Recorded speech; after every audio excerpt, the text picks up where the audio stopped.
হুম, একদমই না।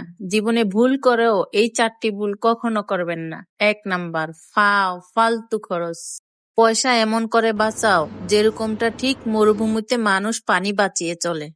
কারণ যখন সত্যি প্রয়োজন পড়ে তখন কাউকে কাছে পাইবা না। ২ নাম্বার, এক ইনকামের ভরসায় কখনো থাইকো না।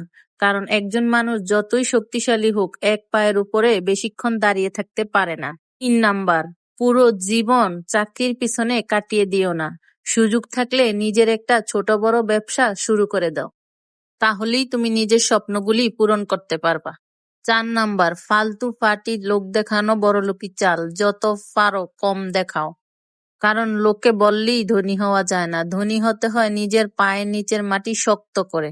কারণ এই সমাজে পরিশ্রম কারো চোখে পড়ে না, সবাই চলে আসে দোষ দিতে। কোনো বড়সড় কিছু না করতে পারলে চলে আসবে তোমাকে দোষ দিতে।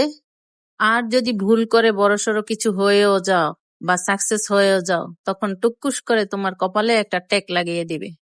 তোমার কপাল ভালো। তাই বলছি, মানুষ গরিব হয় মানুষের ইনকামের জন্য না, মানুষের অভ্যাসের জন্য।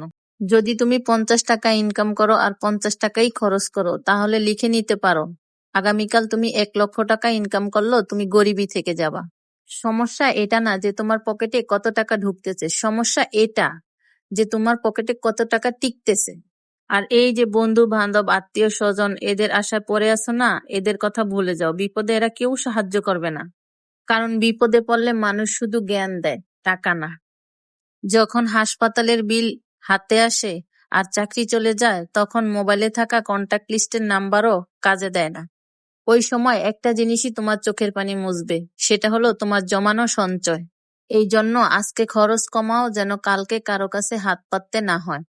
কারণ টাকা পয়সার একটাই নিয়ম, আজকে তুমি আমাকে বাঁচিয়ে রাখো, কালকে আমি তোমাকে কারোর সামনে ঝুঁকতে দেব না। আরে, পয়সা থাকলে বাবা মাও আপন হয়, আর পয়সা না থাকলে স্বামী স্ত্রী সন্তান কেউ দাম দেয় না। কারণ এই সমাজে টাকার কোনো মুখ না থাকলেও টাকাই কথা বলে। টাকা দেখলে কাঠের মূর্তিও হাঁ করে। আর মানুষের কথা তো বাদই দিলাম।